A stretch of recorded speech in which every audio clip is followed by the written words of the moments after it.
Welcome to the machine. This is the pinball machine, the virtual pinball machine that I have built over the last few months. And I'm putting this on YouTube because I saw many other people put videos out there of what they have built, and I wanted to come up with something a little bit different, and I wanted to share it with other viewers that are thinking about doing the same thing. So let me give you in one video everything I think you need to know for the most part. Other stuff you're just gonna have to find out on your own. But it was an adventure, it was fun, I enjoy playing it. This particular machine does more than just play pinball, so I'll get to that in a minute. First question I had when I was looking to build is, okay, how much is it gonna cost? So let me go down the individual parts. I guess the main part, since it's virtual, is the computer itself. And if you look in the back, you will see the desktop that I built. Let me see if I can get a flashlight going here. Micro Center, which is in the Chicago suburbs, kind of helped me build this. It's got an i5 9700K processor. The graphics card is an NVIDIA 1660 Ti. That was like 300 bucks. And then the cabinet, I had them do the post-test, but the rest of it I kind of built on my own. So I'd say it was about $1,200 to $1,300 for the desktop itself. I had my own mouse and keyboard to use. So that's the guts, right? And I know when people build their own cabinets, sometimes they don't have it inside one of these cabinets per se. They kind of stick it on sides of the plywood that they build together. But that was something I didn't want to do. I wanted to build something else, have it open in the back. I mean, this isn't very pretty, but what do I care? It's against a wall. It's open on the bottom too, so there's good enough flow, so I don't need any fans. There's fans cooling the processor. That's really all I need. The rest is, because that was like most of the expense right there. I would say the cabinet itself. And this was a beast. I mean, what you're looking at, I like to think looks halfway decent, although it's got kind of a rugged look. It's an IKEA cabinet. And that's probably like the biggest regret I have, is because I built this cabinet where I bought this bookcase from IKEA. I think it's a Besta, and it was like 80 bucks, thinking that it would be enough to shelter everything. I realized shortly after that wasn't gonna cut it. You think it's gonna be particle board? It was even worse. If I can show this right here, it's basically like a really thick cardboard box. That's all I got. There's some particle board on some sides, but the rest of it is so flimsy that there's no way it was gonna hold the rest of my equipment. So I had to come up with, in essence, an inner cabinet. And in the outer cabinet, the IKEA is sort of a facade, which looked pretty decent, and that was like 80 bucks. So what I did, if I may take this, is, let me just take a quick shot here, and I'll explain other stuff in a minute. I don't know if you can see it in there, but I've got some 4x4s, I've got some wheels, I've got some medium density fiber board in there, and I basically put the inner stuff together. And I really wish Home Depot had done a better job cutting, because I had to put a shim here and a washer here to make everything line up fairly well. But in the end, it actually worked okay. If you notice, when I pulled out that lower cabinet, and I might as well talk about it now, is my son really likes Nintendo Wii. So I kind of set it up like this, where this whole cabinet is multi-purpose. That TV, which I'll talk about in a second, is not just for pinball. He can play the Wii on here. And I kind of set it up with the extra space I have to put right there.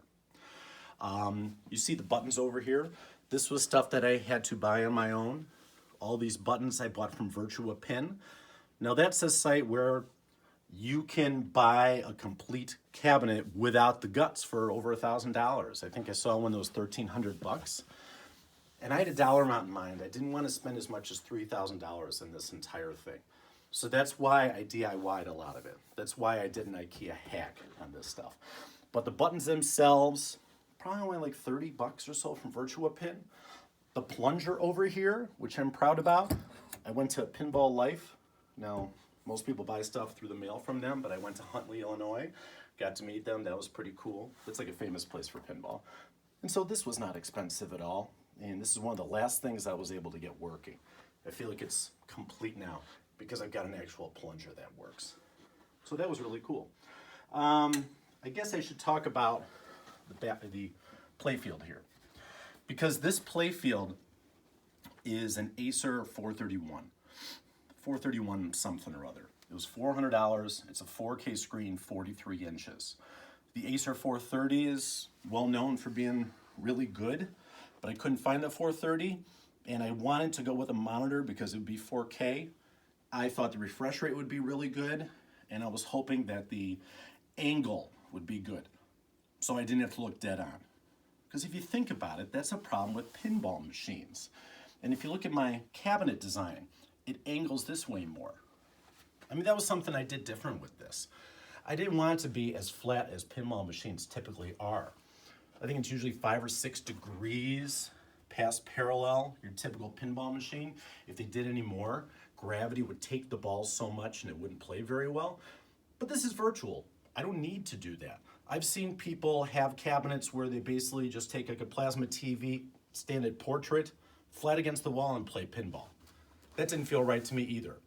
And as I was building this, putting in the programs, putting on the tables, before I built the cabinet, I recognized I kind of like it at a steeper pitch. So it's about 20 degrees and it works for me. So that's what I have. That monitor was $400. I also bought that at Micro Center. And then there's the back glass. This is a 10 or 11-year-old Panasonic Plasma 40 or 42 inch TV. This was our main TV. I wanted to upgrade, so I bought a 49 inch QLED and used this down here. That QLED was like $700. This was $600 when I bought it back on a Black Friday special in 2009. Originally, when I decided to use this, I turned it on its side, and after about an hour and a half, it went. And maybe you know why. It got too hot. There's only so many holes in the back, and the only way to get this thing to work properly is to have it like this. And then when I realized I could also use it for games, I thought, well, why not? Why not build a hybrid table? No one else is doing it, but I can. So that's why up here, if you can kind of focus in up here, you'll see the little Wii sensors. And by the way, I'm really happy about this. I think like everybody has a topper. And this is my original idea of building in the first place. For anybody who's my age or older, you might recognize the video pinball cartridge. I bought this at Half Price Books for $4. And another one of these I played over and over again when I was a kid. I loved pinball. And it didn't have to be the real thing. It could be just a representation like what you see here. So, you know, even those little handheld games I would play a lot of. So I thought, when I saw this years ago on YouTube, I thought, why not build my own? So anyway, the total cost of this, if you don't count this TV, was about $2,000. If you do count the TV, it was like $2,600. So I was able to come in under the $3,000 that I wanted to do. I'm really happy with it. I guess I should kind of get this going now, turn it on. Now, a lot of people brag about how they have one button and it goes on like that. I don't really have that as I turn this on. I just turned on the computer in the back. I might have to change the input on this in case it's on the Wii or on a TV right now. You can kind of see stuff warming up right now. By the way, the buttons. Oh, I got Windows, by the way, so I didn't pay for Windows. It's not like I stole it. It's just Windows has a free version, which is real bare bones. And what it means is I can't change much of anything on there, and I'm going to have like a, whatever you call it, like a mark right here. So here it is. It's on. It's working good. I've got 630 tables on this thing, and you feel like you're never done. As I scroll back and forth, there's lots of different machines. Hey, my son came. Would you like to play Cavalcade? Okay, I'm going to set this up for one of the oldest games I've got. So, but we'll go through some of these more, but I want to show one of the oldest games I've got that one of the youngest pinball players out there likes to play. Go ahead. You know how to turn it on, right? This came out in 1935. They didn't have back glasses then. And obviously it has nothing to do with wine, but that was the only other thing I could find that was Cavalcade. Okay, you know what to do? Let me turn it up here. Is it working? Okay, there we go. Okay, so my son's playing and my lovely wife is holding. So hopefully you guys can kind of get a feel for what's going on here. I love this game. It's pre-flipper.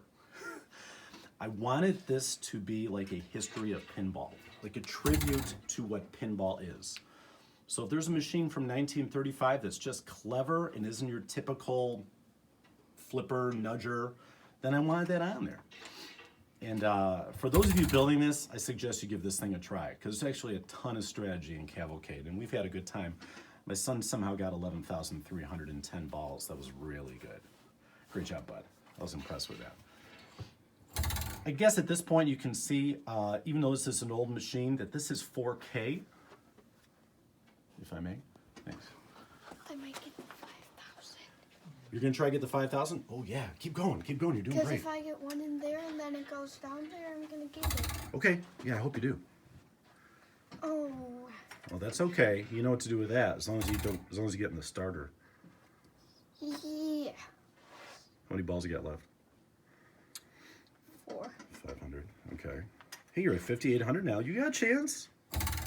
Especially if you get that 3,000 one. Starter. Oh. 500. Oh, that wasn't too good. Not your fault, though. Not at all. Yeah. The best one so far is the 2,000. Yeah, we've never gotten a 5,000 before. That would be super awesome. Mm-hmm. While my son is playing, go ahead. Impossible. Yeah, it's like impossible. Yeah, you're right. If I show from the side, it doesn't look as good. And not just because of the reflection of the window. That's just one of the accommodations you have to make with virtual pinball versus the real thing. Now, who's going to go out there and buy this thing from 1935? We just can't, right? There's lots of tables that I have here, which I would never be able to buy, even with unlimited money. It's just not going to happen. So how'd you do? 8,000. Hey, that's pretty good. Nice job. I like it. Good job, son. Okay, so let's get out of here. I go ahead and push this button here to get out. Okay. Can I play another table? You gonna play another one? Minions. Oh, yeah, okay, go ahead. Find minions. Okay.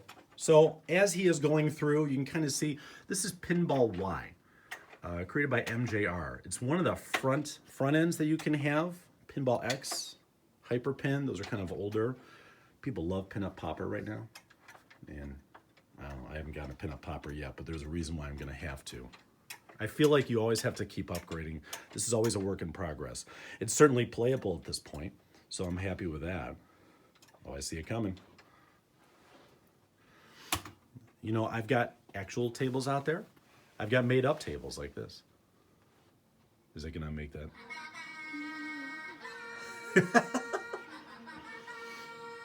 I know you really like this, right? While you're listening to whatever movie studio has that. I mean, look how cool that is.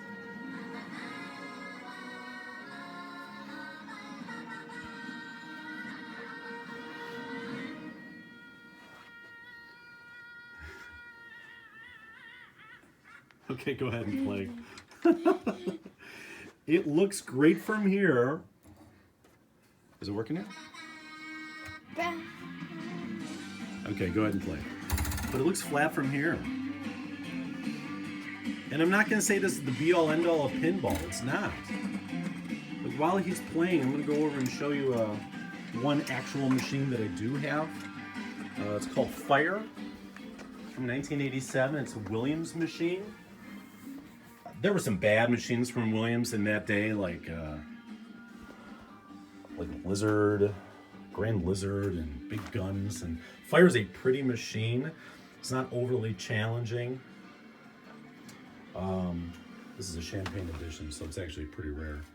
And there is something special, and I know you can't see everything here, but you look at it from the side, it still will look 3D if you're here in real life. And I've got this, of course, along with my other tables over on this machine here. Of course I do. And it plays pretty well. It's not the same. It's not perfect. But I'm a quantity, you know how people say, oh, I'm more quality over quantity? I'm probably more quantity. And for the price of one table, I have 630 and growing other, approximations that I can still have a really good time with. And someone like me that can enjoy something that's not exactly pinball, but something really close, it's worth it for me. So I really enjoy it. So here's like a made-up game, right? As I pull out, I wanted my wife to play. What's your favorite? Beach Bums, right? Mm-hmm. Okay. So Beach Bums is a game, as she gets over there, Maybe I'm better off going this way. That's a game that didn't exist in real life, but it's based on a mid-'80s game called Hollywood Heat. Can you actually go to Hollywood Heat first? Would that be okay? So Hollywood Heat is known as having a good playfield, but really dated looks to it. Like it might be, oh, there's Hard Body, there's another one. It's almost embarrassing to have, right? So I like it that, and you probably don't even need to play it. Oh yeah, it's one more over to the right. There it is. Okay, so first off, look at that. That's pretty ridiculous, right? I mean, they actually produced that. If you think that's embarrassing, look at Genesis. There's some really ridiculous back glasses out there. Okay, so boy, this screams Miami Vice, right? The heat is on. Actually, you know, the artwork's not half bad, but it does appear dated. And so what some people in the virtual pinball community will do, if you go ahead and get out and go to Beach Bums, I don't remember the name of the person that recreated Beach Bums, but if you go to vpforums.org, that's one of the sites you can go to, you can see some of the great stuff they do. So this really is beautiful. I think this guy was going to redesign something else, and he used like these skins or whatever you want to call it for this. So you saw the playfield for Hollywood Heat. This is the same playfield you're about to see. But to me, it's gorgeous. Want to play a ball? Oop, sorry. Well, you give it 5 Another time. stars. So that's another cool thing you can do with Pinball Wise, kind of give it your own ratings and stuff. And you can see the watermark from Windows right there. So if I wanted to upgrade in Windows, I could do that. But, you know, I was on a budget. And what I'm doing, that's okay. I'm going to have that on there. So working okay? Yeah, it's one of those where you gotta. Oh, yeah, yeah. You see you got 1 credit. Maybe Alright. do the yellow button now for start? Yeah, I'm doing it, but Really? there we go. Okay. So works in progress here. Okay. I'm way over your Look at head. the ball. I think you can... Yeah, go ahead. Does it work, by the way? Oh, cool. Yeah, do that. Oh, yeah, that was nice.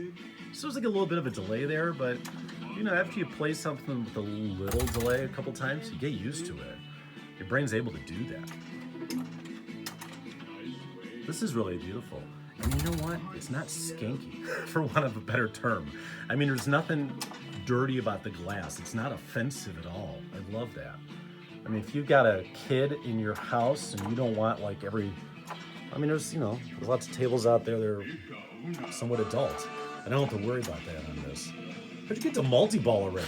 Oh, Look at that. Yeah, this is a really fantastic recreation, or what do they call it? It's not really an original per se, but it's really fun. The community that creates this stuff. It's basically a bunch of volunteers. No one's getting paid. They all love pinball. They do faithful recreations, or they make it their own. And I'm just really impressed with the stuff they're able to do. You know what? Can you show? Can you get out of there and show Circus Voltaire? I mean, again, I've got so many tables on this. So many of them are beautiful. You see some of the older ones. Those are known as electromechanicals. I think that one from the 30s might be pure mechanical. But some of these are the one to the right. Go to the right too. There we Yeah, go. that one. Okay, I think this. Now this is an actual machine that came out by Midway in 1997. Can you please kind of turn the volume off on that? And so.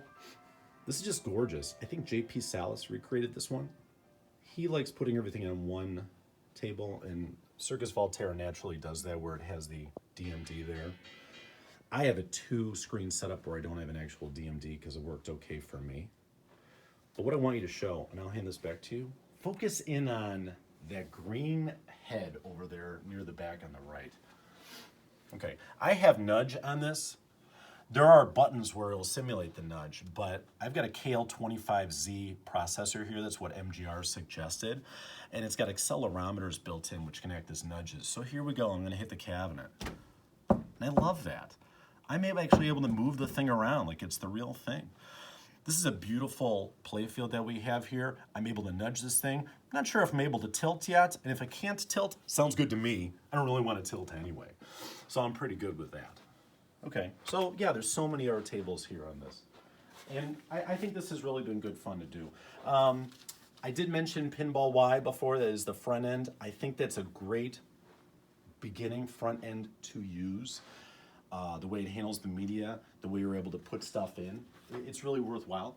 I kind of wanted to show you if you wanted to add a table. And right now, by the way, if you can see here, I just got like a $20 keyboard from Office Depot. So right here, I have like the top 300 from Internet Pinball Database. That was an idea where I was thinking like, okay, if I'm really doing the history of pinball, what could I add on here? This is a particular, I don't know if you want to actually show the URL. It's really long and there's probably better places to put it. But there's someone out there that puts a spreadsheet out there on Google where you can find links to everything you would potentially want. So, you know, if you go down here and for some reason you wanted Aaron Spelling, the pinball machine, which I think Aaron Spelling's wife just spent a ton of money for it, just to make it for him. So that was something, there's only like 2 of them out there. I'm sure Tori has the other one. But let's say I wanted, you know, a tribute to that. I guess what I would do is I would go over here, and right now my internet connection speed's not too hot, but I'm gonna open up vpforums.org. vPinball, vPuniverse, vpdb.io. Those are some other places to go to. So on here, someone recreated the thing, and you could go ahead and download your file here. I'm not going to go through the entire thing, but it's actually pretty simple after you do it a couple of times. You're going to need 3 or 4 different files. You're going to need one file, in essence, that is the VP9 or VPX file, that is the playfield. You're going to want one that's the backglass. You're going to want a ROM, and you don't need ROMs for the older tables or the originals, but the ROM will be called something separate. They'll probably tell you what it is. If it's made by Gottlieb, you're not going to be able to find it here. I cannot tell you where it can be found, but Google's your friend in that regard. And then you might want something called a wheel image, where if you go back down here, this giant Circus Voltaire that you see here and me going around, it's basically like that image, so it makes it look pretty cool. There's the Clash, that's I think an original table. All these individual things, you know, give it that nice finished look. All that can be found out there. You put them in the right places. You should know that the backglass has to have the exact same file name as the table and in the tables folder. So I guess I could show that here. Go up to the top one again. Thanks. So if I go to my tables, you have all these files here. Here's some Ultra DMDs, and they have to be in my tables folder. So for instance, 2001, which alphabetically I guess is the first one, notice that it's got 2 files here, right? So this is in essence the VPX file, and here's the direct B2S file. I'm gonna single click on this and hit edit. It's kind of like load. And the reason I'm doing this is if you go down now to the play field, and I'm gonna hit F6. I wish I had learned this before I had done 300 or 400 tables. But if this is the right dimensions, then I'm great. If it's not, I can play around with it. So watch, I love this. This really gives you a feeling for the 3D capabilities of this. I actually wonder if you could possibly set this up where this really slowly moves around just a little bit while you're playing to sort of simulate 3D. Some people like putting their stuff like this. Some people like it flat and probably in between. This one has drop targets, so I changed the dimensions a little bit. There's like a field of view, and there's these other things to do so that you can see those drop targets more. But just a lot of work is put in by members of the community to do this, and they do it for free. And they do it as a tribute. And they share it with each other for free. And no one should make money on it. And that's what's most important. You'll see people out there saying, hey, could someone sell me all the ROMs? I'd be willing to pay. And no one says yes. They all say, build it up yourself. They'll say, I can't really do that because your table's going to be different. It makes sense, just build it yourself one at a time. And you got to put in the effort to do it. I mean, if I've got 600 and some tables, I spent that much time one by one putting all these in there. But it was worthwhile to me. Because I had a good time doing it and picking the individual tables. And I feel like this machine is my own, that I have learned a lot from it. So if I just get out of here, and then if I was to save something, as I move this around, I'm not going to save it now because I did make changes, but I just say no. And then that's what you got. So just going back to the table itself. individual stuff and having fun with it. I want to make sure this is not too long well, here, let me do one more thing real quick. I'm just picking Criterium 77. I mean, there are different tables from around the world. I think this one is either from Brazil or Spain. And I'm not sure if you're going to be able to see it. But if you look in the upper right-hand corner, I just pushed a button that was the equivalent of F11. And over here, it is showing FPS 160, about 160. So it's doing 160 frames a second. You're going to want a computer that's powerful enough to do at least 60 frames a second, because that will look smooth enough. And if you're like me, you wanted it on a 4K screen, so that's 4 times more powerful than your 1080, right? 2 times 2. And so when I built the computer, that's what I wanted. They said you could do it. And I'm really happy with this, what I get going on this. It's pretty cool. I love this. I love that I can do other stuff on this. And again, I've enjoyed variations of pinball my whole life. And now I've got something that I can build. And, you know, it's always going to be a work in progress. I mean, I learned from this. I learned to solder while doing it. If you look at the backs of these buttons, if you saw the wires, ugh, I don't even want to show you. It's a hot mess. But that was something I learned from. And I wouldn't use the IKEA cabinet if I didn't have to. I'm probably going to have to go to Pinup Popper. Some people in the community are really big into virtual pinball, or VR, I should say, where I guess they're just putting goggles on. And that seems so far removed from actual pinball that it seems silly to me. If that's the direction it's going, all right, so be it. But what I wanted to do was build something that was my own, something that looked distinctive. I can fit my knees under here when I play. By the way, this glass was at a local place for 60 bucks. This lock bar, well, it's something that I sawed off of the IKEA cabinet, and it worked well enough for me. I wanted something that was distinctive and original, and yet I could still have a fun time with, hopefully for years to come. If I were to buy a machine that is really illegal, but if I was to buy a machine for like $3,000 that has 863 tables, I wouldn't be connected to any of that. It wouldn't look as good. I wouldn't be able to change anything. It wouldn't be able to upgrade anything, and it really wouldn't be mine. So I would never buy it. I'm happy that I built this thing myself, and it is going to give me some enjoyment, but it is going to take a little bit of upkeep. And if you're looking for something that looks just like a real pinball table, this is the closest you can get. But it's not a real pinball table. It's still two-dimensional. When you look at it from the side, it looks flat. When I look at it from the side, it looks flat. But when I'm playing it, I can believe that it is pretty darn close to the real thing. And I can enjoy it, and hopefully for years to come, get some enjoyment out of this as well. So I want to thank my wife and son for being involved. Go out and build one. Thanks for watching.